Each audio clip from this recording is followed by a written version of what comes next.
News Talk 96.1 and AM 1180 KERN. It's time for our Centric Health sponsored hour with Dr. Bridge Bombay, one of the co-owners of Bakersfield Heart Hospital, and of course one of the preeminent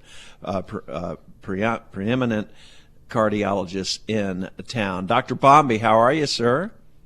Richard, I'm doing well. How are you? Well, I'm not doing as well as you because I saw a picture of you getting the Pfizer vaccine tomorrow. How do you feel today? Any side effects? None. It's amazingly painless shot. So typically, when you have injection, anybody who's had vaccination, you can feel the medicine irritate as it goes in. It's pretty painless. It was almost like it didn't happen. Did that surprise you, given what you know about vaccines and how, I mean, people have reactions to even the flu shot. Did it surprise you? You didn't have a reaction? Actually, you know, the two components to one, the administration of the vaccine itself. Generally speaking, they have different consistencies, and as the medicine is injected, you may or may not feel that much of discomfort.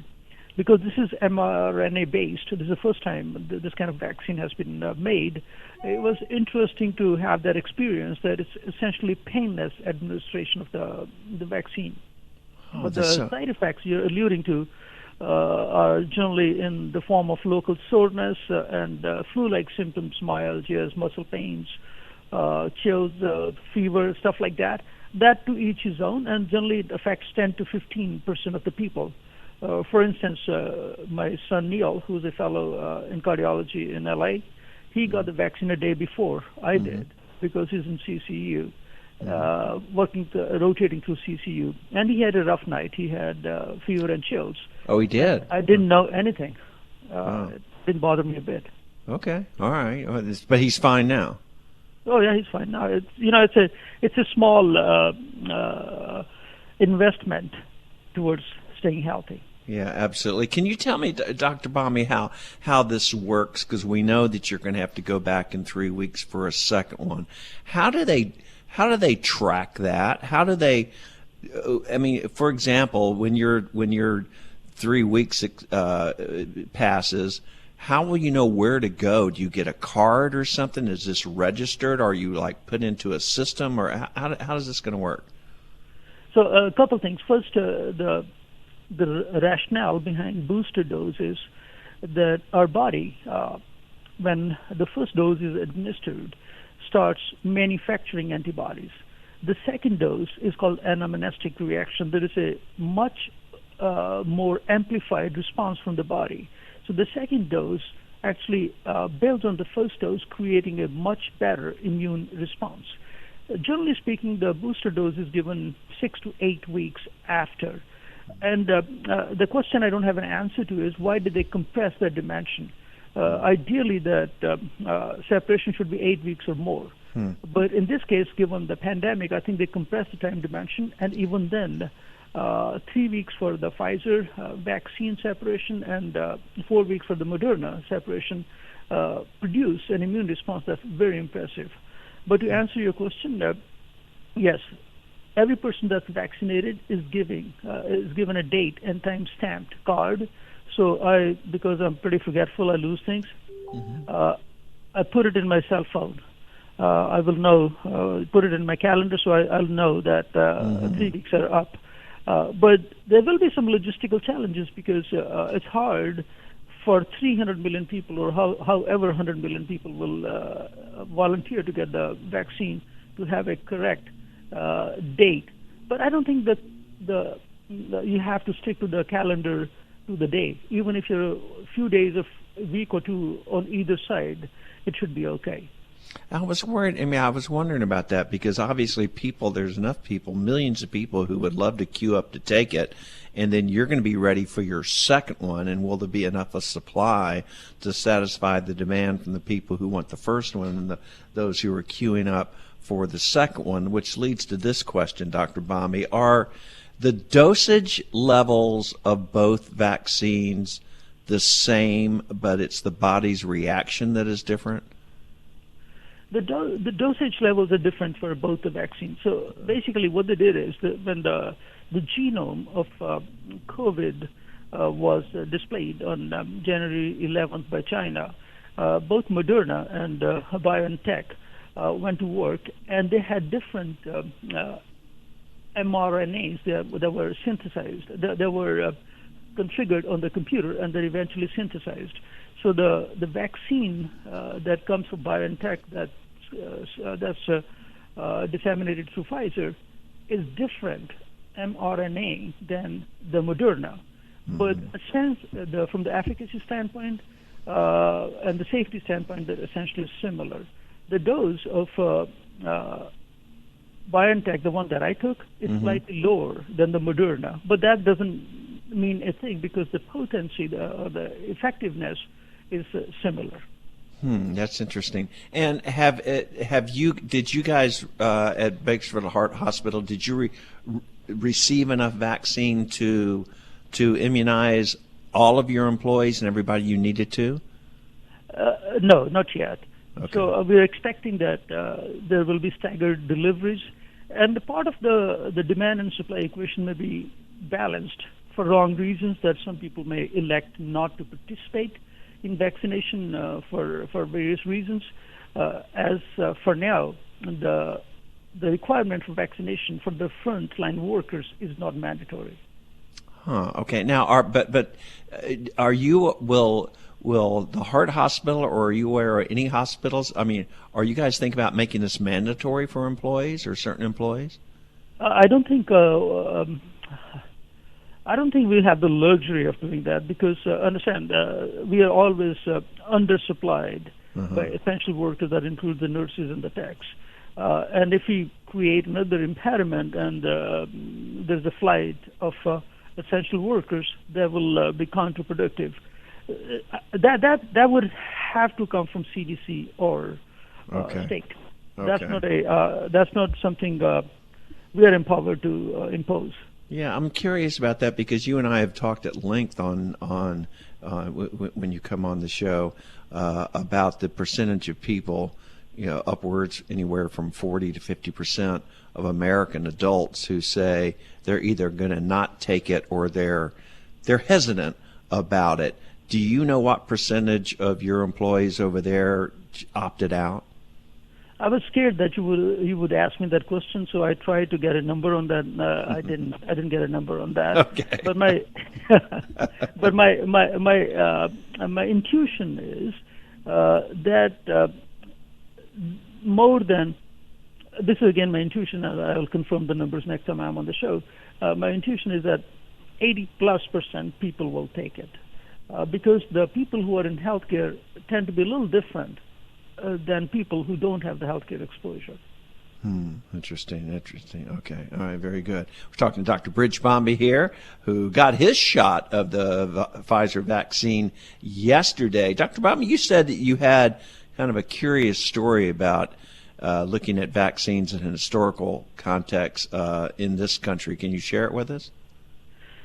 It's very interesting, Richard. The story of vaccination goes back well over a millennium. So in the first millennium, smallpox has been around for allegedly 15 to 30,000 years. And about 1,000 years ago, people noticed that when kids are exposed to smallpox, they tend not to have a severe disease later on. And then they work on the hypothesis of the dose and severity of disease. Hypothesis has been around for a long time.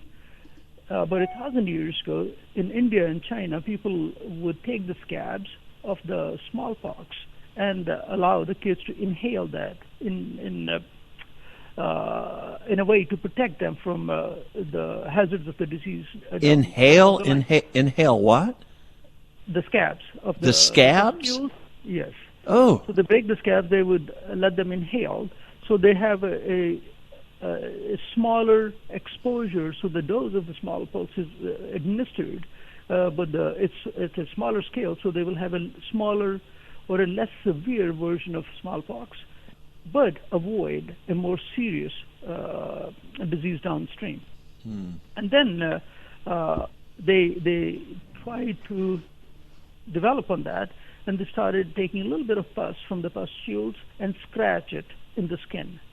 And that's something became very popular with the caveat that when you take a live virus and scratch it in somebody's skin, two things happen. One, they will get the disease, and you hope it's a milder version of the disease and you don't get deathly sick. And secondly, even if you get the milder version of the disease, you still may be transmissible. So in other words, you may develop immunity, but in the process you will infect others. And that happened. So the best part of the story in vaccine development is there was a gentleman by the name of Cotton Mather. His dad's name, imagine, was Increase Mather. So Increase Mather is the gentleman who's founded Harvard. So Cotton Mather was a Puritan. He's the one who's associated with Salem witch trials. So in 1706, he owned a slave. He bought a slave. His name was Onesimus. And in Greek, Onesimus means useful. When he bought Onesimus, he asked him, "Have you had smallpox?" And he answered, "Yes and no." And he said, "What do you mean, yes and no?" He said, "When I was a kid, the smallpox was scratched on my forearm, and I was told this will preserve me against smallpox going forward. So yes, I had it, but no, I won't have it."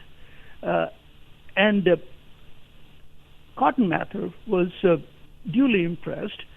So and he bought into the notion of vaccination. In 1722 and 23, the town of Boston was overwhelmed by the epidemic. There were about 280 people who adopted the vaccination, and 5,000 or others who didn't had a huge difference in mortality. Only 2% of the people who had the vaccination died. 14% of the people who didn't have the vaccine died. So there was a huge difference at the time. And then this notion of vaccination was adopted by Benjamin Franklin and others in the 1760s. But further down in 1700s, a gentleman by the name of Edward Jenner, who's the father of vaccination, noticed that in the countryside in England, the maids who work with the cows tend not to have smallpox. So that's when they correlated that if a person is exposed to cowpox, which is a sister virus, which is a lot more benign, extends immunity against smallpox, and that's how the smallpox virus is called the cowpox virus is called vaccinia, and the vaccinia in live form was used by Edward Jenner to produce immunity against smallpox, and he demonstrated it by injecting in a young kid, 8-year-old. 2 weeks later, he exposed the same kid to the smallpox. This is called challenge trial. And the kid did not develop smallpox. That laid the foundation of vaccination. They didn't know how and why, but they figured out what works. The mechanics came later. So the story is so fascinating because by the time in Edward Jenner's lifespan, he saved millions of people from death from smallpox. It's an amazing story. So vaccinations go back, the idea, the concept, or how we got to vaccinate, go back to as early as 1706? No, over 1,000 years, because that's when they noticed that if you control the dose of the disease, the promise of the benefit is huge. So when you're allowing the kids to inhale scads from smallpox and subsequently taking a pustule and scratching it on the skin, that goes 1,000 years ago. Oh my God, that's amazing! That's incredible. Oh God! Hey, did you? We don't have that much time, but you had talked to me something about the nexus between the vaccination and internet protocol. Can you talk about that for a second? I'm not sure I understand. The internet protocols? I'm sorry, internet intellectual property. Yeah. Oh yeah. Okay. Oh yeah. Yeah. So this is a very provocative topic and a complex topic. What happened is that there are certain countries who are approaching the World Health Organization and saying that Moderna and BioNTech should let go of their patent rights and allow the vaccines to be manufactured in other countries, so the access to the vaccine is available to the entire world. And the thought behind is, why kill people if the vaccination can be expanded right. by letting go on patents? Then you're walking a slippery slope, because when you take other people's intellectual property for the reasons of health or pandemic, and then everything goes haywire. The notion behind is the intellectual property and the patents allow you to preserve your financial soundness that's necessary to develop additional product down the line. It also is important because you don't know what the offshoots of your current intellectual property are, and the future of it can be just dispersed away. The counter argument is, how do you compare the price with pricelessness? So the best I can tell you, Richard, is I think the intellectual property rights need to be maintained, patents need to be maintained. What needs to be done is allow the expansion of the manufacturing base across the world, facilitated by the governments that include the taxpayers of this country, because when we save lives across the world, we build goodwill, and that's priceless. When we save lives across the world, that expands the message of capitalism versus other forms of financial instruments. So I believe the preservation of intellectual property is right, the preservation of patents is right, but expansion, when we preserve intellectual property and patents, that should not dissuade or discourage us from expanding the access to the vaccine across the world. Oh, that's so interesting. Wow, that's gonna, yeah. Did you have any guess how long it will take, assuming that we have Moderna, we have Pfizer, we have the AstraZeneca, maybe even a fourth vaccines? How long it will take to cover take care of everybody across the globe? Are there any estimates on that? I would guess sometime in 2022. So okay. I would guess an easy 18 months before we have, and by the time we'll be on the second round of vaccine in this country, that remains to be seen, depending upon the durability of the immunity. But the best guess is sometime mid 2022. Yeah. Okay, very good. We can live with that. At least it's coming here. Well, congratulations to you and all the folks over at Bakersfield Heart Hospital for starting the process. I know that we're all, everybody, those people like me, I'm ready to go. Just tell me when to show up and stick it in my arm, because Dr. Bami, thank you, sir. I always enjoy having you. Yeah. Well, one more thing. I want to say one more thing, because sure. The message has to be renewed. It's darkest before dawn. It's a cliche, but it really is true in this case. We really don't want to accumulate more death than we need to. We see the light. It's right there in front of our eyes. Just be careful for another couple months, another 2-3 months. Let's not kill our fellow citizens more than we have to. Man, that's great. That's great advice, and I'll take that myself. Thank you, Dr. Bombi. Appreciate it. All right. Very good. Dr. Bridge Bombi, everybody. Thank you, sir. I appreciate it. News Talk 96.1.